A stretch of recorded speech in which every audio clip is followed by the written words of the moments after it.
financial expert, graduated in finance, that is BCom, after which he worked with nationalized banks like Axis Bank and provided his services. And now he has over 15 years of experience in this field of finance as financial advisor for home loans, financial advisor for property loans and mortgage, etc. So we have with him with us today. So get an idea that the topic of home loan, or the benefits of home loan, which we are as a layman aware about. So how can we see through the lines, how can we read between the lines and increase our profitability in that? So I welcome Mr. Shiv Yadav on the screen. Thank you, Mr. Shiv Yadav, for joining us today, and we hope to get insight which will benefit us all. Please. Thank you so much, sir. Thank you so much, sir, for having me here. And I would like to thank Captain Vipul Chaudhary and the Value Talks for creating such an amazing opportunity for us. Thank you so much, sir. So, Mr. Shiv Yadav, home loan, see, अगर घर की बात करें तो ये हमारे मूलभूत जरूरतों में से एक है, और हर इंसान ये चाहता है कि उसका अपना एक घर हो, चाहे वो फ्लैट हो, चाहे वो बंगला हो। तो आमतौर पर एक मिडिल क्लास इंसान जिसकी की स्ट्रेंथ बहुत ज्यादा है इस देश में, वो होम लोन्स के जरिए या बैंकों के थ्रू अलग अलग इंटरेस्ट रेट पर लोन लेकर अपनी जरूरतों को पूरा करता है। अब अगर आप देखें तो एक घर लेने में और उस घर के लोन की किस्तों को खत्म करने में एक इंसान की लगभग पूरी जिंदगी लग जाती है। तो क्या कुछ ऐसे तरीके हैं जिसके जरिए हम ना सिर्फ हमारा घर बना सके, बल्कि इसको एक इन्वेस्टमेंट अपॉर्चुनिटी के तौर पर देखकर और इंटरेस्ट में कम से कम हमारा योगदान देकर या लीगली इंटरेस्ट को बचाकर, क्या हम इसका कोई तोड़ है इस चीज का? सर, दो तीन चीजें हैं, दो तीन तरीके हैं जिनके थ्रू हम ना अपना इंटरेस्ट बचा सकते हैं। और देखिए, इंटरेस्ट बचाने का सबसे अच्छा तरीका एक ही है कि लोन को जितनी जल्दी हो उसके रिपे कर दीजिए। That is only best way to save the interest. So वो किस तरीके से किया जा सकता है? ऑब्वियसली अगर हमारे पास उतना पैसा होता तो मैं होम लोन ही ना लेता।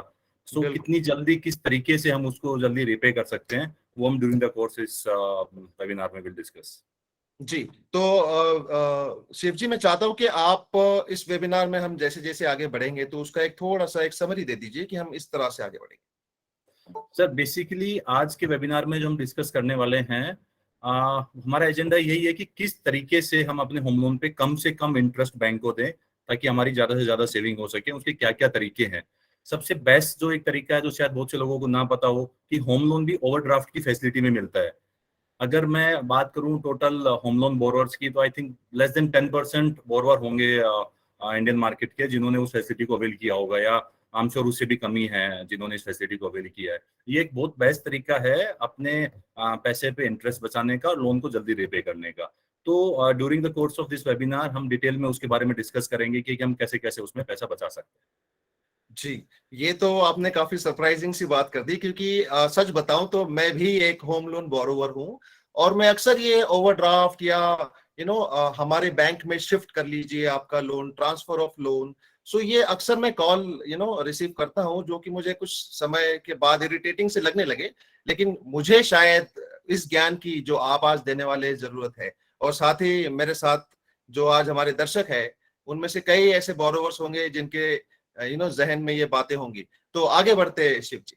सर जी, तो सबसे पहले मुझे ये बताइए कि ये ओवरड्राफ्ट फैसिलिटी, जैसे अभी फॉर एग्जांपल अगर मेरा 25 लाख का लोन है, जिसमें से 5 साल के ईएमआई के बाद मेरा लगभग 20 लाख के आसपास लोन बच जाता है, यहाँ पर बैंक्स मुझे 10 से 15 लाख का और ओवरड्राफ्ट की फैसिलिटीज देना चाह रही है। तो इस ओवरड्राफ्ट की सुविधा का, जैसे कि आपने बताया, मैं इंटरेस्ट बचाने के लिए इस्तेमाल कर सकता हूँ, वो एग्जैक्टली किस तरह से? क्या सर देखिए, ओवरड्राफ्ट यूजुअली बिजनेस मैन को मिलती है। बिजनेस जो वर्किंग कैपिटल और कैश क्रेडिट होते हैं, यूजुअली बैंक वो ओवरड्राफ्ट की फॉर्म में ही कस्टमर को देते हैं, क्योंकि उनके पास कैश फ्लो, इनफ्लो आउटफ्लो काफी अच्छा होता है। तो यूजुअली जो प्रोडक्ट था ये बिजनेस ओनर्स के लिए ही था। होम लोन में कभी भी नहीं था कि होम लोन में ओवरड्राफ्ट की फैसिलिटी मिले। But now banks comes up with the option of overdraft facility under home loans. तो उसमें क्या होता है, जैसे आपका एग्जिस्टिंग होम लोन चल रहा है, जैसे 25 लाख रुपए का ही चल रहा है, आप इसी होम लोन को, किसी उसके ऊपर ओवरड्राफ्ट लेने की बात नहीं कर रहा हूं मैं, इसी होम लोन को आप ओवरड्राफ्ट होम लोन में कन्वर्ट करा दीजिए, या तो आप उसी अपनी एग्जिस्टिंग बैंक से करा सकते हैं, या आप किसी, एक तो ये है कि हर कोई बैंक ये ऑफर नहीं कर रहा आज की डेट में मार्केट में, जी या आप किसी दूसरे बैंक में अपने लोन को ट्रांसफर करा के होम लोन फैसिलिटी में उस लोन को ट्रांसफर कर सकते हैं। सो उसमें जी बेसिकली होता क्या है सर, देखिए आज के टाइम में ना आई एम श्योर हर कोई एक इमरजेंसी फंड रखता है फॉर मेडिकल यूजेस, बहुत सी चीजें हो सकती है इमरजेंसी में, कुछ एक पैसा रखता है अपने पास, वो कुछ भी हो सकता है, वो पैसा जी यूजुअली सेविंग अकाउंट में ही होता है, या फिर एफडी की फॉर्म में भी होता है। एफडी में भी कुछ ऐसी चीजें हैं कि सरकारी बैंक की एफडी अगर आपको ओवरनाइट जरूरत है तो आई एम श्योर आप उसको वो एफडी को तोड़ के वो पैसा आपके अकाउंट में सेम टाइम पे आ जाए, इट्स बिट डिफिकल्ट। वो तो प्राइवेट बैंक के साथ तो थोड़ा आज के टाइम में इजी है, बट फिर भी यूजुअली ज्यादातर बोरोवर के पास वो पैसा उसके सेविंग अकाउंट में ही पड़ा हुआ होता है। और सेविंग अकाउंट जी में सर 2 से 3% के आसपास का आपका एनुअल रिटर्न मिलता है। अगर आपने 10 लाख रुपए रखा हुआ है तो annually you will and up getting 20 to 30,000 per annum as a interest. तो आपने कहीं ना कहीं वो पैसे को कहीं भी यूज पे नहीं लगा रखा है, सिर्फ इसलिए रखा हुआ है कि आपको इमरजेंसी में यूज करना है। अगर आपने अपना होम लोन 25 लाख रुपए का होम लोन ओवरड्राफ्ट फैसिलिटी में ले लिया है, तो जो 10 लाख रुपए जो आपने इमरजेंसी फंड के लिए अपने सेविंग अकाउंट में रखे हुए हैं, उसको उठा के आप अपने होम लोन के ओवरड्राफ्ट में पार्क कर दीजिए। उसका बेनिफिट क्या होगा कि जो अभी आप 25 लाख पे जो बैंक को ब्याज दे रहे थे होम लोन में, वो अब आपका सिर्फ 15 लाख पे लगेगा। दैट मीन्स जी अगर आपने होम लोन लेट्स अज्यूम कि 8% के रेट पे लिया हुआ है आज के टाइम में, तो indirectly you are getting 8% of return on your 10 lakh rupees, and that जी too without any interest income. जो आपकी कोई ऐसा कोई इनकम नहीं हो रही है उससे, जिसके आपको ऊपर उसके कल को आपको इनकम टैक्स लगेगा। अगर आप उसको एफडी में भी रखोगे and you end up getting 5% of FD as a interest from FD, तो उस पर भी अगर आप जो भी इनकम स्लैब में पढ़ते हैं 20-30% में, आपको उस पर टैक्स देना पड़ेगा। ठीक है सर। तो ओवरड्राफ्ट की फैसिलिटी में आपने जो आपकी सेविंग थी, जो कि आप कहीं भी उसको यूटिलाइज नहीं कर रहे थे, कोई इनकम नहीं कर रहे थे, आपने उस पैसे को भी कहीं ना कहीं काम पे लगा दिया है। और सबसे बेस्ट पार्ट ये है, उस पैसे को आप कभी भी in fraction of second withdraw कर सकते हैं। जैसे कि आप नॉर्मल अकाउंट से पैसा निकाल सकते हैं by cheque book, by debit card, net banking, mobile banking, जो भी मीडियम्स हैं विड्रॉल के, उसी तरीके से आप इंस्टेंटली उस पैसे को विड्रॉ कर सकते हैं। जी। लेकिन इस फैसिलिटी में अगर आप देखें कुल मिलाकर, तो मेरा जो इंटरेस्ट है, जिस पर मेरी सेविंग्स हो रही है, बस वही एक एक इसका एम है। बट अगर आप उसी अमाउंट को अगर आप म्यूचुअल फंड या अदर स्कीम्स में इन्वेस्ट करते हो, तो आपका जो आरओआई है उसी अमाउंट का, वो ज्यादा होगा बनिस्बत बिल्कुल होगा ओवरड्राफ्ट में सर, रखने। बिल्कुल होगा सर। देखिए ऐसे तो बहुत से तरीके हैं पैसे इन्वेस्ट करने के। आप शेयर्स में लगा सकते हैं, हम श्योर किसी अच्छी कंपनी में लगाएंगे आप बहुत अच्छा रिटर्न ले सकते हैं। But everything is link to certain amount of risk. Mutual fund एक अच्छा ऑप्शन है इन्वेस्ट करने का undoubtedly, but sir mutual fund में आपने कोई पैसा लगाया, आपको ओवरनाइट पैसा चाहिए, अभी कुछ मेडिकल इमरजेंसी, आपको रात को भी 5 लाख रुपए चाहिए, जी तो म्यूचुअल फंड से पैसा नहीं आएगा आपके पास। तो जी। कुछ एक तो certain amount of emergency funds के लिए रखते ही है ना कहीं मैं उस फंड की बात कर रहा हूँ जो आपकी रेगुलर इन्वेस्टमेंट है, आप वो करते रहिए। आप म्यूचुअल फंड में कर रहे हैं, दो चीजों को मैं टारगेट कर रहा हूँ, एक जो आपने इमरजेंसी फंड रखा हुआ अपने सेविंग अकाउंट में वो, और दूसरा जो आपने जी एफडी रखी हुई है। एफडी आज के टाइम में सर एक बहुत अच्छा इन्वेस्टमेंट ऑप्शन नहीं है एज पर मी। जी। तो ये एफडी तो एक आम इंसान जो होम लोन है उसका भी होता है, लेकिन जरूरी नहीं है कि हर होम लोन देने वाले का एफडी होगी। जी ठीक है। बट सर तो ये जब बताइए। आपने होम हाँ हाँ। लोन, सॉरी टू इंटरप्ट, जब आपने होम लोन सॉरी। लिया आई एम श्योर उस टाइम तो आपने अपना सारा पैसा अपने जो उस ओन कंट्रीब्यूशन बोलते हैं उसमें डाल दिया है प्रॉपर्टी परचेज करने के लिए, बैलेंस अमाउंट होम लोन लिया है, उस टाइम तो आपके पास जी पैसा नहीं है। बट सर आपकी इनकम है over the time of period, 1 साल 1.5 साल 2 साल में कुछ ना कुछ पैसा आपके पास इकट्ठा हो ही जाएगा, वो पैसा आप वहां पे जी पार कर सकते जी। तो ये ओवरड्राफ्ट में कितना पैसा पार करना जरूरी है या कितना पैसा पार करना ठीक है? देखिए, अगर ओवरड्राफ्ट ड्राफ्ट का अगर मैं एक एग्जांपल लूं, अगर मैं लोन का एग्जांपल लूं, तो 25 लाख में से 20 लाख का शेष है। 20 लाख में से लेस से कि अगर मैं 19 अगर ओवरड्राफ्ट अकाउंट में रख देता हूं, जिससे कि मुझे पूरे 19 लाख पर इंटरेस्ट नहीं लगेगा और 1 लाख पर ही इंटरेस्ट लगेगा, तो मैं इंटरेस्ट तो बचा लूंगा, लेकिन मेरी अमाउंट तो पूरी पार्क हो रखी है। तो मैं ये जानने की कोशिश कर रहा हूं कि क्या इसका कोई परसेंटेज है या क्या इसका कोई इक्वेशन है कि इतना रख देना ठीक है या इससे ज्यादा या इससे कम ना हो? सर देखिए ज्यादा तो आप जितना आपका लोन आउटस्टैंडिंग है उतना रख सकते हैं। अगर आपका 20 लाख का लोन है तो आप 20 लाख तक ही रखिए उसमें। अगर आप उसमें 21 लाख भी रखोगे तो जो ऊपर का 1 लाख रुपए उस पर आपको कोई इंटरेस्ट नहीं मिलेगा, क्योंकि अपने आप में जी एक करंट अकाउंट होता है, करंट अकाउंट में कोई इंटरेस्ट नहीं मिलता है। तो इट इज एडवाइजेबल कि जितना आपका आउटस्टैंडिंग है उससे ज्यादा तो आप रखिए मत, वो कोई फायदा नहीं जी है उसमें। मिनिमम की एज सच कोई लॉकिंग नहीं है, ऐसी कोई कंडीशन नहीं है, आपको मिनिमम इतना रखना ही रखना है। बट होता क्या है सर, ये overdraft facility normal home loan से थोड़ी महंगी आती है। लेट्स अज्यूम कि आज के टाइम में मार्केट जी में नॉर्मल होम लोन जैसे कि 7.5 पे ऑपरेट हो रहे हैं, 7.5% is average rate of interest for normal home loans. जो ओडी होम लोन है ये 7.60, 7.70, 7.75 के आसपास ऑपरेट हो रहे हैं। तो मतलब यूजुअली बैंक 15-20 पैसे 25 पैसे का मार्जिन रखता है over and about the normal home loan. तो थोड़ी सी कॉस्ट के साथ आता है आपके पास ये प्रोडक्ट। तो इसमें ये है कि अगर आपने ये 25 पैसे महंगा लिया भी है और उस अकाउंट में आप कोई पैसे रख भी नहीं रहे हैं तो it's kind of useless for you. आप 25 पैसे फालतू में बैंक को ब्याज फालतू दे रहे हैं, आपके लिए यूज नहीं है। तो मैं एवरेज कैलकुलेशन बोलूं तो आपको सर कम से कम आप मानिए 3 से 5% जो आपका लोन अमाउंट है उतना पैसा आप रखोगे, then you start saving, otherwise तो आपके लिए लॉस हो जाएगा फिर इसमें। जी, तो मिनिमम 3 से 5% ऑफ हाँ, द 3% कंप्लीट आपका, लोन। हाँ, मतलब 20 लाख का लोन अगर आप 60,000 के आसपास रखोगे तो आप एट पार पे आ जाओगे। जो आप 15-20 पैसे एक्स्ट्रा रेट दे रहे हो वो लगभग आप मैच कर पाओगे।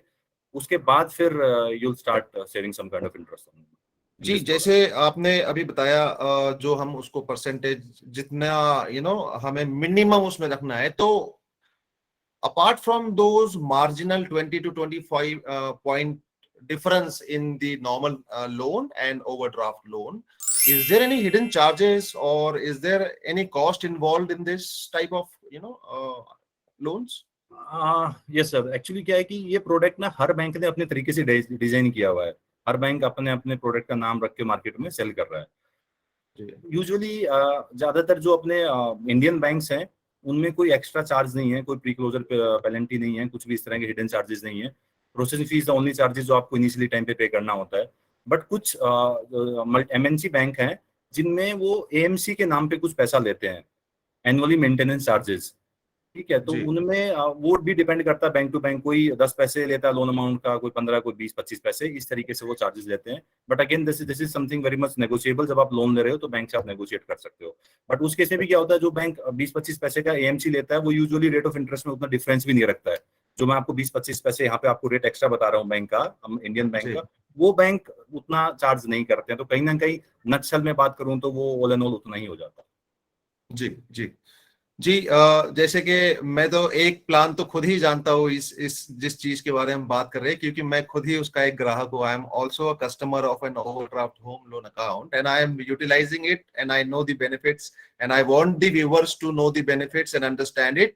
Please note down your questions if you have any during our talk, and you can also write down your questions in chat box. Otherwise, at the end of the discussion, we will open the mics and that time you can ask your questions. So what I was saying, जो मैं बोल रहा था कि एक SBI max gain का तो मैं खुद भी कस्टमर हूँ. ग्रेट मैं सर। ये जानने के लिए इच्छुक हूँ कि और कौन से बैंक्स है और उनके क्या क्या प्लान्स है sir for this overdraft. SBI max gain is one of the best product. बहुत अच्छा प्रोडक्ट है उनका मार्केट में। उसके अलावा एक्सिस बैंक ऑफर करता है with the name of super saver. उसके बाद में बात करूं तो स्टैंडर्ड चार्टर्ड बैंक करता है, सिटी बैंक ऑफर कर रहा है, एचएसबीसी ऑफर कर रहा है same product. Federal bank is also offering same kind of product. IDBI bank भी ऑफर कर रहा था बट अभी उन्होंने बंद किया हुआ। I am sure in couple of month they will comes up with the same kind of product. तो ये ज्यादातर बैंक है जो इस प्रोडक्ट को ऑफर कर रहे हैं। आईसीआईसीआई ने भी जस्ट अभी स्टार्ट किया है, बट रिसेंटली स्टार्ट किया है। तो क्या कि सर इस प्रोडक्ट को ना रन करना थोड़ा कॉम्प्लिकेटेड है, थोड़ी कैलकुलेशन कॉम्प्लिकेटेड है, इंटरेस्ट पर डे पे कैलकुलेशन होती है। जी, तो बैंक के पास उतनी बैकएंड सपोर्ट होनी चाहिए कि इस प्रोग्राम के अंडर ना चीजों को कैलकुलेट किया जा सके। तो ICICI just started, but HDFC है उनके पास नहीं है, और 2-4 और बैंक है उनके पास नहीं है अभी ये प्रोडक्ट। जी, जी. Here I would like to tell our viewers that these products are generally less marketed, yes because the margins in normal term loan of normal home loan, you can say normal term loan, so the margins over there are more, and those are more beneficial to bank or the financial institutes, क्योंकि वो आपका interest जो है वो वही उनकी कमाई है. तो बैंक्स जो है वो कम से कम इस चीज को पब्लिसाइज करती है. और इनिशियली शिव जी अगर आपको बताना चाहूँ तो मैंने भी I mean I had researched it and intentionally I had applied for max gain. However, bank did something and they just handed over me the general term loan later on, which I had to get it changed. तो मेरा next सवाल ये है जो कि viewers के जहन में भी रहेगा. वो चाहेंगे कि इस चीज के बारे में वो ज्यादा से ज्यादा जानकारी हासिल करें और इस चीज का फायदा उठा सके. तो मैं आपसे जानना चाहूंगा कि आप हमारे व्यूअर्स को बताएं कि किस तरह से, क्या ये पहली चीज तो संभव है कि उनका जो एग्जिस्टिंग होम लोन है क्या वो उसको ओडी में कन्वर्ट कर सकते हैं सेम बैंक में, या किसी और बैंक में भी उसको ट्रांसफर कर सकते हैं under the same scheme? Yes sir, अगर उस बैंक के पास जो एग्जिस्टिंग बैंकर है आपका, अगर उसके पास ये प्रोडक्ट है तो आप बेझिझक उसको शिफ्ट कर सकते हैं अपने होम सेवर ओडी प्रोग्राम में। अगर उस बैंक के पास वो प्रोग्राम नहीं है तो आप उस लोन को शिफ्ट कर सकते हैं किसी ऐसे बैंक के पास जिसके पास ये प्रोग्राम है। और यूजुअली यही बात आपने बिल्कुल सही बोली सर कि this is the less promoted product, क्योंकि बैंक को ना पैसा उतना बचता नहीं है। अगर 20 लाख का लोन लिया आपने, 10-15 लाख रुपए पार्क, देखिए क्या है कि आपका एक अकाउंट है सेविंग अकाउंट जो आपका सेम बैंक में खुला हुआ है, एक आपका है जी सुपर सेवर अकाउंट। आपने वो 10 लाख रुपए सेविंग में रखा तो आपको 2-2.5% का ब्याज मिला, बैंक ने 2-2.5% जी दिया। जी वही पैसा आपने सुपर सेवर में रख दिया तो आपको 7-8% का मिल गया। जी तो बैंक का तो नुकसान हो एग्जैक्टली गया ना सर उसके अंदर। तो जी बैंक इस प्रोडक्ट को यूजुअली प्रमोट नहीं करते, इसीलिए बहुत से बैंक इस प्रोडक्ट को के पास है भी नहीं है प्रोडक्ट, बहुत से बैंकों के पास, जस्ट बिकॉज की मार्जिन आर वेरी लेस। और होम जी लोन इंडस्ट्री में वैसे मार्जिन बड़े कम है, ऊपर से आपने ये ओडी में ले लिया है, आपके यूटिलाइजेशन पे इंटरेस्ट लगना है तो मार्जिन फिर और आके आके ना सिंक हो गए हैं। जी। दर्शकों को एक प्रोडक्ट का नाम तो पता चली गया है। ज्यादा प्रोडक्ट्स और ज्यादा जानकारी के लिए आप हमारे टेलीग्राम चैनल से जुड़िए। हमारा टेलीग्राम चैनल और व्हाट्सएप नंबर अभी चैट बॉक्स में आपके सामने आ जाएगा इसी टॉक शो के दौरान। You can join and you can follow this channel because we are coming with a banquet of different topics which interest you, your financial, your health and your well-being. So do join that channel, ask your question over there and we will be happy to assist you over there. So Shiv ji आगे चलते हैं। अब मुझे ये बताइए कि मेरे overdraft account में 20 लाख के एग्जिस्टिंग लोन के अगेंस्ट में मैंने 10 लाख रुपए पार्क कर रखा है, लेकिन इससे कम हुए इंटरेस्ट की वजह से मेरा जो इनकम टैक्स रिबेट था उसमें भूचाल का अंतर आ गया। अब आप मुझे बताइए कि इस समस्या का समाधान क्या है, सर किस देखो तरह से ये, इस चीज को बैलेंस किया जाए? सर देखो ये तो बड़ी कैलकुलेटिव चीज है, this is something you have to calculate. But आपका सवाल बिल्कुल जायज है, क्योंकि जो इंटरेस्ट और प्रिंसिपल की रिबेट है, इंटरेस्ट की रिबेट जो अंडर सेक्शन 24B में है, that is restricted to 2 lakh rupees. ठीक है, और आपने 1 लाख या 1.5 लाख रुपए का ही बैंक को इंटरेस्ट दिया है तो आप ओबियसली लिमिट उतना ही क्लेम कर पाओगे, 2 लाख रुपए क्लेम नहीं कर पाओगे। तो सर ये this is something very calculative. अगर आपको लगता है पूरा 2 लाख रुपए आपको कैलकुलेट पूरा ही आपको रिबेट लेना है तो आप फिर उसमें से विड्रॉ कीजिए, उतना इंटरेस्ट पे कीजिए। बट मैं एडवाइज करूंगा कोई फायदा नहीं है कि आप 50,000 रुपए बैंक को ज्यादा इंटरेस्ट पे करें just to save certain amount of income tax on 50,000 rupees. अगर आप 30% की अंडरस्टूड स्लैब में भी है तो अंडरस्टूड भी 15,000 रुपए सेव कर पाओगे, 50,000 रुपए बैंक को दोगे, so there is no point. जी। लेकिन दर्शकों की जानकारी के लिए क्या आप थोड़ा सा इस पर और थोड़ा प्रकाश डालेंगे कि इसमें हम इनकम टैक्स की सेविंग किस तरह से कर सकते हैं? सर थोड़ा देखिए सा होता क्या है इसलिए कि जो नॉर्मल टर्म लोन्स होते हैं, जो जो आपने बैंक से लोन लिया, आप मंथली ईएमआई पे कर रहे हो, तो उसमें 2 तरह की रिबेट्स आपको मिलती है। जी first one is under section 24B, जिसमें कि आपको 2 लाख रुपए के इंटरेस्ट की रिबेट मिलती है। जो भी आपने पूरे एक फाइनेंशियल ईयर में बैंक को इंटरेस्ट दिया है उसमें 2 लाख रुपए तक आपको रिबेट मिलती है। दूसरा जो होता है वो प्रिंसिपल है 1.5 लाख रुपए, जिसमें आपको अंडर सेक्शन 80C में छूट मिलती है। बट इसी में यूजुअली बोरोवर्स की कुछ ना कुछ अपनी सेविंग्स होती है, इंश्योरेंस प्लान होते हैं और बहुत सी तरह की सेविंग होती है। मैं कहता हूँ कि अगर वो सेविंग से उनका 1 लाख रुपए ही वो सेव कर पा रहे थे तो बचा हुआ 50,000 रुपए जो बच रहा था वो यहाँ से यूटिलाइज कर सकते हैं अपने होम लोन की प्रिंसिपल की रिपेमेंट से। तो टोटल में मैं आपको बताऊं तो 3.5 लाख रुपए की इंटरेस्ट सेविंग हो सकती है आपकी। अगर आपकी इनकम 12 लाख रुपए है और आपने 3.5 लाख रुपए की रिबेट ली तो ऑल ऑफ सडन आपका जो इनकम टैक्स का स्लैब है वो 10% नीचे गिर जाएगा, तो and up saving good amount of money. अब मैं बात करता हूँ सुपर सेवर की, या जो हमारा ओडी प्रोग्राम है उसकी। तो कुछ को लगता होगा कि ये ओडी है, कुछ जैसे बिजनेस लोन होते हैं उस तरीके से काम कर रहा है तो शायद हमें इसमें ये रिबेट्स ना मिले। बट ऐसा नहीं है सर, इस प्रोग्राम के अंदर भी आपको जो दोनों रिबेट्स हैं, दोनों के दोनों रिबेट्स मिलती हैं। बैंक आपको इंटरेस्ट सर्टिफिकेट इशू करता है under both the sections, under 24B and 80C। So you are eligible for taking such kind of income tax rebate in जी। This program. बनिस्बत कि आप बैंक को वो इंटरेस्ट अमाउंट दे। ऑब्वियसली अगर आपने 20 लाख रुपए लेके 20 लाख रुपए से पार कर दिया है तो हम सॉरी सर, फिर आपने इंटरेस्ट पे ही नहीं किया तो 24B की रिबेट आपको नहीं मिलेगी। जी। अच्छा, एक इंटरेस्टिंग सा सवाल इसी बात को लेकर मेरे दिमाग जहन में आ रहा है कि जो अमाउंट मैं उसमें पार्क कर रहा हूँ ओडी में, let's say if I amount that if I withdraw that amount by second last day of the month, so will I be able to get the interest for the whole month or how it is? That's a very good question sir. Actually शायद ऐसा लगता हो कि मुझे पैसा पूरे 30 दिन तक उसके अंदर रखना है, अगर मैं 29वें दिन भी विड्रॉ कर लूंगा तो बैंक तो 30वें दिन कैलकुलेट करेगा और बोलेगा सर आपके अकाउंट में तो पैसा 20 लाख नहीं था, 1 लाख था, तो मैं तो आपको 1 लाख रुपए की इंटरेस्ट रिबेट दूंगा। बट ऐसा होता नहीं है सर। बैंक पर डे, इस प्रोग्राम में पर डे इंटरेस्ट कैलकुलेट होता है। अगर आप एक दिन भी उसमें 20 लाख रुपए पार करोगे तो 20 लाख पे एक दिन का जो भी इंटरेस्ट बनता है, 500-600 रुपए जो भी बनेगा, उतनी आपको उस पूरे महीने में रिबेट मिलेगी। तो ऐसा नहीं है कि आपने 30 दिन में से 28 दिन रखा और 29वें 30वें दिन विड्रॉ कर लिया तो आप सोचोगे मेरा तो पूरा महीना खराब हो गया। ऐसा नहीं है। आपने 28 दिन जो पैसा रखा है, जितना भी पैसा रखा है, उसकी पूरी रिबेट मिलेगी। और पर डे इंटरेस्ट कैलकुलेट होता है सर। आप ये अकाउंट नॉर्मल करंट अकाउंट की तरह होता है। इसका डेबिट कार्ड भी होता है, चेकबुक भी होती है, नेट बैंकिंग भी होती है। तो जैसे आपका नॉर्मल अकाउंट, आप उसमें से विड्रॉल करते रहते हैं अपने एक्सपेंसेस के लिए, पेमेंट्स के लिए, तो जो बैलेंसेज हैं वो ऊपर नीचे होते रहते हैं by end of the day. तो जो end of the day EOD में जो बैलेंस होता है, उस बैलेंस के ऊपर हम इंटरेस्ट कैलकुलेट करते हैं। पर डे का कैलकुलेट होगा, महीने में जो भी टोटल इंटरेस्ट आएगा वो उतना इंटरेस्ट आपसे कम बैंक चार्ज करेगा from your EMI.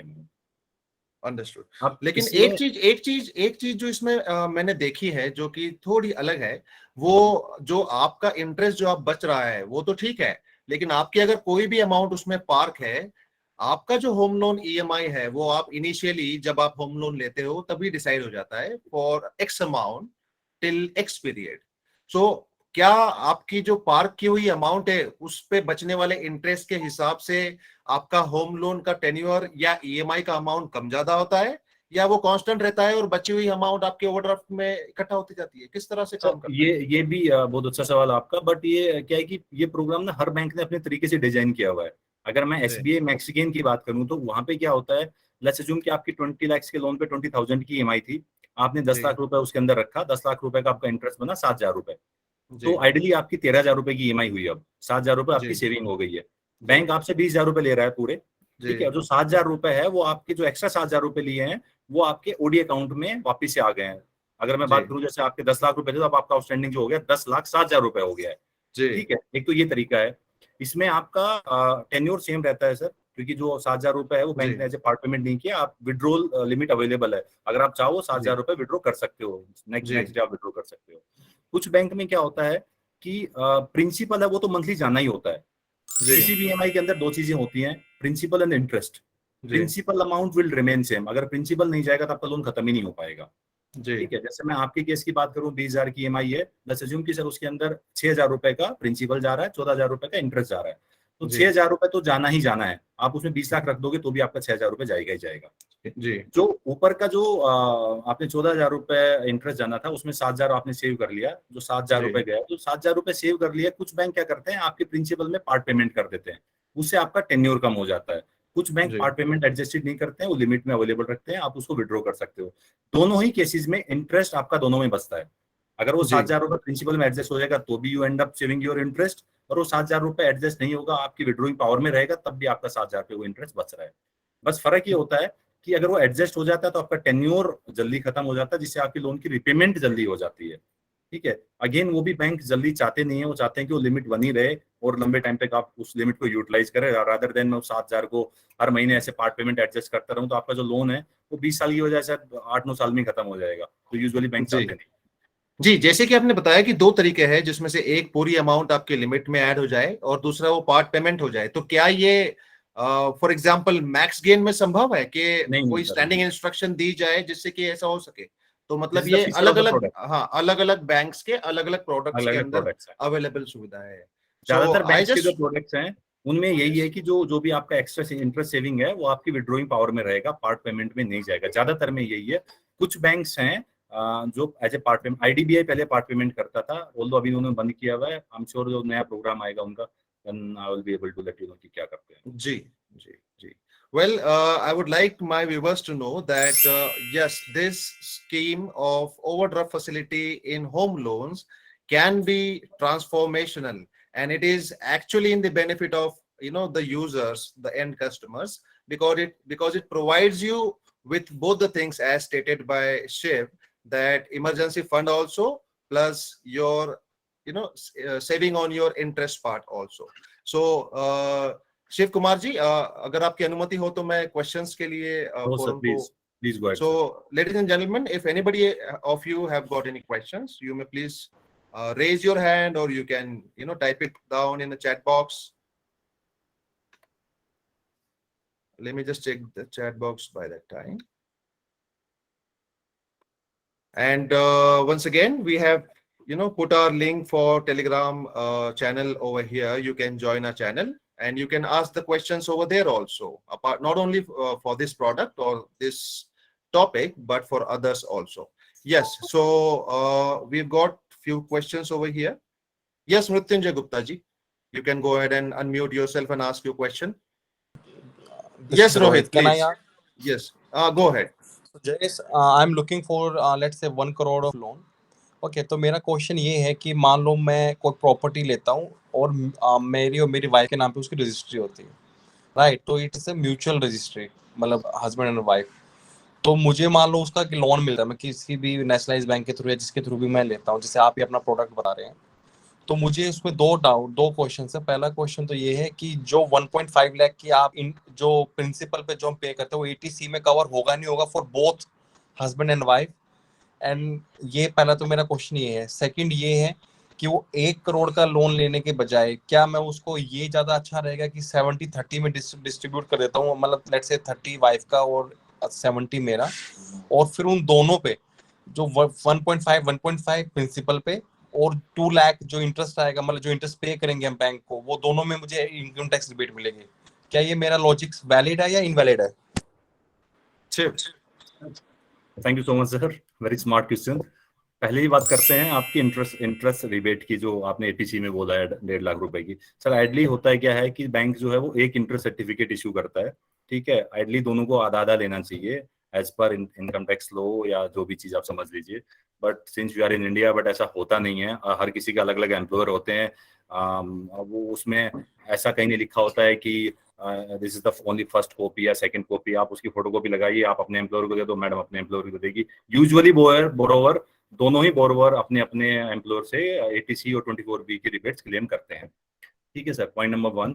Point number 2, एक प्रॉपर्टी पर सर 2 होम लोन इस तरीके से नहीं हो सकते, बिकॉज होम लोन के अंदर ये जो रिबेट्स अवेलेबल हैं ये इस तरीके से हम नहीं कर सकते कि एक प्रॉपर्टी पे एक बंदे को मैं 70 लाख का लोन दूं, दूसरे बोरोवर को मैं 30 लाख रुपए का लोन दूं। लोन ज्वाइंटली होगा पूरे का पूरे 1 करोड़ का। आप टॉप अप लोन या कुछ अलग तरह की फैसिलिटी ले सकते हैं, बट उन फैसिलिटीज पे यूजुअली आपको इंटरेस्ट की जो रिबेट्स होती है वो मिलती नहीं है। वो सिर्फ हाउसिंग लोन पे या रेनोवेशन लोन पे ही मिलती है आपको। तो लोन आपको सर ज्वाइंटली एक ही लेना पड़ेगा। हाँ, ये कर सकते हैं, कुछ बैंक EMI अलग अलग अकाउंट से ऑफर करते हैं कि अगर आइडियली होता है क्या है कि अगर आप इनकम टैक्स रिबेट ले रहे हो तो आपको EMI भी अपने अपने अकाउंट से देनी होनी चाहिए। तो कुछ बैंक क्या करते हैं कि जैसे मान लो 50,000 रुपए की EMI है, तो 50,000 रुपए ए बोरोवर से ले लेंगे और 50,000 रुपए बी बोरोवर से ले लेंगे। ये आपको ज्वाइंट अकाउंट ओपन करा सकते हैं जहां से आप ज्वाइंटली EMI रिपे कर सकते हैं। वो ऑप्शन अवेलेबल है, बट आप लोन अमाउंट को स्प्लिट नहीं कर सकते सर दो टुकड़ों।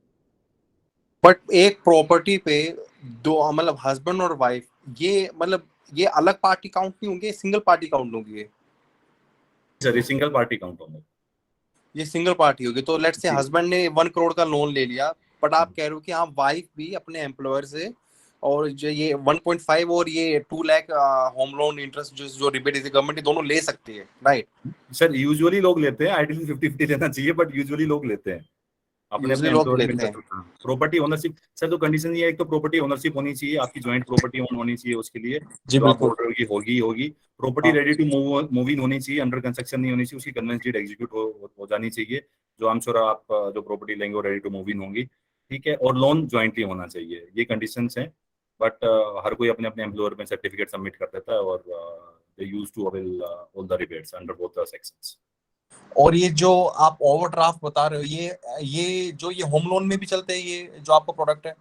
हाँ, ये होम लोन की ओवरड्राफ्ट बता रहा हूँ सर मैं। जो ओवरड्राफ्ट की हम बात कर रहे हैं, ये किसी बिजनेस ओवरड्राफ्ट की बात नहीं कर रहा हूँ मैं। This is for the home loan only. आप होम लोन ही ओवरड्राफ्ट में ले सकते हैं। उसमें जो भी आप फंड यूटिलाइज करेंगे या जो भी एक्सेस फंड आप पार्क करेंगे, उस पर आपका इंटरेस्ट नहीं लगेगा, और उसमें भी आपको दोनों इंटरेस्ट टैक्स की जो रिबेट्स हैं वो आपको मिलेगी वहाँ पर। तो इस पर क्या रेट ऑफ इंटरेस्ट है सर? सर यूजुअली बैंक ना 10-15 पैसे ऊपर रखता है, मतलब आप मान लीजिए 7-60 से लेके और 7.8 तक जाता है। Shiv ji, let me pitch in over here. Rohit ji, यहाँ पर हम किसी भी एक प्रोडक्ट की बात नहीं करने आए थे, हम यहाँ पर एक सर्विस या जो ऑप्शंस अवेलेबल है उसके बारे में बात करने आए थे। Here we are not trying to sell any products, neither we can give you any specific information regarding any product. What I was talking about Max Gain was my self experience, my example I was trying to quote and to relate it to the topic. but यहाँ पर just to clarify to all the viewers that we are not selling any product. So your question should be, Okay, in line so with my that. last Yeah. question, okay, I'm asking my last question. Okay, Yeah. so जो ये interest certificate अगर एक property husband wife ने mutual register कराई है, you know understand ना, 5 6 7% होता है गवर्नमेंट का, 5 is for lady, for 6 for husband and wife, 7 is for gent. Okay, तो मेरा ये है कि जो ये इंटरेस्ट सर्टिफिकेट और ये जो प्रिंसिपल पे जो 1.5 लाख है, ये दो हस्बैंड वाइफ जो प्रॉपर्टी ओनर दोनों के नाम पे इशू होगा, या जो फर्स्ट ओनर है या फिर लेट्स से जिसने वो लोन लिया उसके नाम पे इशू होगा? नहीं, अगर आपने लोन ज्वाइंटली लिया, प्रूफ देखिए सर, अगर आपने प्रॉपर्टी ज्वाइंटली ली है तो लोन भी आपको ज्वाइंटली लेना ही पड़ेगा बाय डिफॉल्ट। ठीक है, लोन आपका ज्वाइंट है, सर्टिफिकेट पे दोनों का नाम आएगा, बोरोवर एंड को-बोरोवर दोनों का नाम आएगा। ठीक है, बट एम्प्लॉयर को ये नहीं पता होता कि एक्चुअल में वो हस्बैंड ने पे किया या वाइफ ने पे किया, जो भी इंटरेस्ट वहां पे गया, राइट? बट तो वो एम्प्लॉयर दोनों हैज द उसका राइट बेनिफिट टू उठा लेते हैं। Ask the certain document to prove that, but वही है, यूजुअली कोई लेता नहीं है sir. Usually. Thank you sir, यही मेरा क्वेश्चन है। Thank you. Thank you, Rohit. Sumit, you can go ahead, please. I have two questions. First one is कि आप जो ओवरड्राफ्ट की फैसिलिटीज के लिए बता रहे हैं एज ए कोलेक्ट्रल, वो हम सेविंग्स में पार्क किया हुआ पैसा ही दे सकते हैं, या पीपीएफ में पार्क किया हुआ, एनपीएस में या डीएसओपी में पार्क किया हुआ कोई सा भी ऐसा इंस्ट्रूमेंट यूज कर सकते हैं या नहीं? सेकंड, अगर हम डेली इंटरेस्ट पे कर रहे हैं, वो हमारे लिए फायदेमंद है या नुकसान में है कि हम इंटरेस्ट ज्यादा दे रहे हैं बैंक को डेली के तौर पे? सर पहले तो ये है कि जो आपका ओडी होम लोन आपने लिया है या आप लेंगे, उसमें जो भी आपकी सेविंग्स है किसी भी फॉर्म में है सर, वो आपके सेविंग अकाउंट में है, आपकी एफडी है, म्यूचुअल फंड्स है, it's totally depend on you कि आप कौन सा पैसा वहां पे पार्क करना चाहते हो। आपका पीपीएफ, जो भी आपके पास पैसा है किसी भी फॉर्म से, जो पैसा आप अपने सेविंग अकाउंट में लेके आ सकते हो, वो पैसा यहाँ पे पार्क कर सकते हो। इसमें किसी भी तरह की कोई इस तरह की हिडन वो नहीं है कि आप कोई पैसा वहां पे पार्क नहीं कर सकते हो। ठीक है सर, इनफैक्ट अगर आपके पेरेंट्स भी आपको कोई पैसा देते हैं वो भी आप वहां पे पार्क कर सकते हो। Point number 1। पॉइंट नंबर 2, जो आपने पूछा है कि पर डे इंटरेस्ट पे हमें नुकसान होता है या फायदा होता है, सर देखिए होता है क्या है कि इंटरेस्ट यूजुअली पर डे पे ही कैलकुलेट होता है। ठीक है, जो आपने पैसा एक दिन भी अगर उस अकाउंट में रखा है तो आपको उस पैसे पे इंटरेस्ट पे रिबेट मिल रही है, तो आपके लिए तो बेनिफिशियली हुआ ना। जो जैसा जय सर ने पूछा था कि उन्होंने पैसा रखा 28 दिन तक, 29वें दिन उन्होंने विड्रॉल कर लिया, तो अगर मंथली कैलकुलेट होगा तो उन्होंने 28 दिन तक फ्री में बैंक में पैसा रखा ना, उनको तो कोई बेनिफिट हुआ नहीं उसका। But since per day interest calculate हो रहा था, तो 28 दिन का जो उनको इंटरेस्ट रिबेट मिली वो उनको मिल गई, और 2 दिन पैसा उन्होंने विड्रॉ कर लिया था तो सिर्फ 2 दिन की नहीं मिल पाई। अगर मंथली हो रहा होता तो ही माइट एंड अप ना losing good amount of the interest. Okay, thank you. Welcome sir. Yes, Vipul sir. Shiv ji, मेरा आपसे ये समझना है, जो मुझे आपकी इससे समझ आया चीज से, कि मान लीजिए मैंने 70 लाख का लोन लिया, घर में रहने लग गया, और अब मेरे पास में 20 लाख रुपया मेरे फिक्स डिपॉजिट में था, जिसमें मुझे 4-4.5% का ब्याज मिल रहा था, या 5% का ब्याज मिल रहा था। होम लोन मैंने 7.5% या 7.80% के ऊपर लिया। अब ये 20 लाख रुपया अगर मैं उस होम लोन वाले अकाउंट में रख देता हूँ, तो मुझे नेट 50 लाख रुपए पे ब्याज देना पड़ेगा। वो किसी भी फॉर्म में आ सकता है, वो चाहे मेरे ईएमआई में से उतना ब्याज कम कर दे, या मुझे जितने दिन मैंने पैसा उसमें रखा उसमें ही कर दे। पहली बात तो मुझे ये समझ आई, इसमें मैं कहाँ गलत हूँ, मुझे बताएं कि मेरी समझ कहाँ गलत है। नहीं, आप कहीं गलत नहीं है सर। तो इसका मतलब जो एफडी के 5% की जगह अब मुझे 2-2.5% एडिशनल मिलने लगा जी। तो पहला तो ये। दूसरा, मान लीजिए मैं एक नौकरी करने वाला आदमी, तो क्या मैं उस ओवरड्राफ्ट अकाउंट को, जिसे आप करंट अकाउंट बोल रहे हैं, इसको अपना सैलरी अकाउंट बना सकता हूँ? ठीक है, तो मैं सर पहला बताता हूँ, पहले सवाल का जवाब है सर आपका कि आपने बिल्कुल सही कहा कि जो एफडी पे आपको 5% मिल रहा था, वो आपको उस पे उसी पैसे पे 7.5-7% जो भी आपका रेट ऑफ इंटरेस्ट होगा वो मिल रहा होगा। प्लस एक और एड ऑन फीचर भी है सर कि जो 5% आपको जो इंटरेस्ट इनकम हो रही थी एज ए एफडी इंटरेस्ट, उस पे आपकी टैक्स की लाइबिलिटी भी थी, इनकम टैक्स की भी, जिस भी आप स्लैब में फॉल करते थे। मैं कहता हूँ अगर आप 10% में होता तो भी आपको उस 5% के इंटरेस्ट पे, मतलब 0.5 आप एज ए। नहीं, लेकिन अगर सर, अगर मैं 70 लाख का लोन ले पा रहा हूँ, तो इसका मतलब मैं 10% से ऊपर वाले स्लैब में सर होगा। मैं जो लोअर बेंचमार्क है मैं उसी की बात कर रहा हूँ, मतलब बहुत ज्यादा ठीक है, लुक्रेटिव कैलकुलेशंस नहीं दे रहा हूँ, मैं बड़ी बेसिक सी ठीक है, कैलकुलेशन दे रहा हूँ। ठीक तो है, अगर बेसिक उसके ऊपर भी है, अगर 30% में पड़ता है तो सर 5% का 1.5% तो आपका इनकम टैक्स ही चला गया है, नेट आपका 3.5% ही बचा है। तो ठीक है। 3.5 और 7.5 का अगर आप डिफरेंस निकालोगे तो 4%, और 4% का सर एक अच्छा खासा इंटरेस्ट डिफरेंस होता है। आई एम श्योर हाँ, 4% आप कैलकुलेट करोगे, end of saving good amount of money. हाँ, तो वो प्लस में सैलरी का इसलिए पूछ रहा था कि भाई तनख्वाह तो हर बार आ ही रही है। मान लीजिए महीने में किसी को, अगर किसी ने 70-80 लाख का लोन लिया तो उसकी 1.5-2 लाख रुपए सैलरी है, हस्बैंड वाइफ की मिला करके। अगर वो इस अकाउंट को एक सैलरी अकाउंट बनाते हैं तो तनख्वाह 1 तारीख को आती है। ऐसा नहीं है ना कि एक कोई सारी चली जाएगी। आप बोल रहे हैं मुझे डेली ब्याज, तो मेरी जो रनिंग सैलरी में से भी मैं जब पेमेंट्स में कोई कुछ पैसा 5 दिन रह गया, कुछ 7 दिन रह गया, कुछ 10 दिन रह गया, तो उस पर भी तो मेरे को इंटरेस्ट मिल रहा है ना। तो बिल्कुल क्या सर, मैं आप इस अकाउंट को as a salary account use कर सकते हैं। अपने एम्प्लॉयर से आप अपनी सैलरी अकाउंट चेंज करा के इस अकाउंट को, जो नॉर्मल आपका जो सेविंग अकाउंट होता है, जो आप एक रेगुलर अकाउंट यूज कर रहे होते हैं, उस तरीके से इस अकाउंट को यूज कर सकते हैं। आपकी सैलरी 1 तारीख को सैलरी आई है, 10 तारीख को ईएमआई जा रही है, शुरू के 10 दिन में आपका कोई बहुत ज्यादा एक्सपेंस नहीं है, आपकी 2 लाख रुपए की सैलरी है, 1.5 लाख रुपए भी उसमें पड़ा हुआ है अगले पहले 10 दिन तक, तो उस 1.5 लाख रुपए भी आपको ब्याज मिल रहा है। फिर आपकी ईएमआई चली गई है, फिर टुकड़ों में पैसा खर्च हो रहा है, और कुछ ना कुछ by and of the month कुछ ना कुछ आपकी सेविंग्स भी होती है। जो भी कुछ बचा हुआ होगा सर आपके लिए इंटरेस्ट सेव करेगा।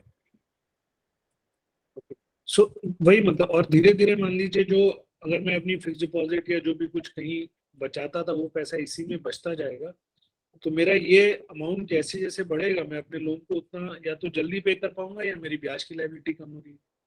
बिल्कुल sir, absolutely bang on sir. ठीक है जी। Okay, so any other viewer, any questions for today? Yes, Vivek. Please unmute yourself and shoot. Hi, good evening sir.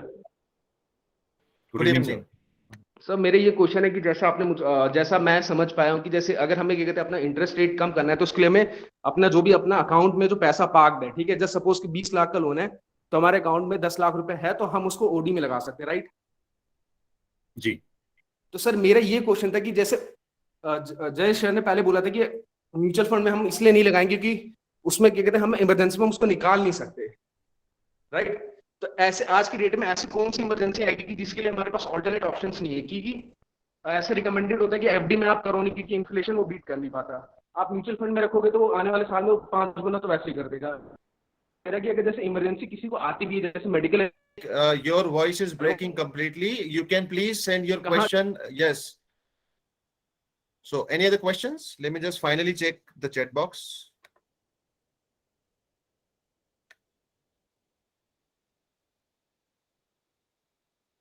Okay, so no questions. So thank you very much, Shiv, for joining us today on Value Talks, and we are looking forward to inviting you again and again with some different topic of interest, which will benefit one and all. So today's topic was overdraft. I hope viewers that you must have got some idea, some zest, and we expect you to research on your own more. And whenever you have any questions, you can simply ping us. Please join our Telegram group, and you can also WhatsApp us your questions. It is there in the chat box. Now, see you again. See you again next time. Yes. Thank you. Thank you, Shivji. See you all again next time with some new topic of interest. Till that time, take care. Goodbye. Good night. Thank you so much, sir. Thank you so much. Thank you, Shiv. Thank you.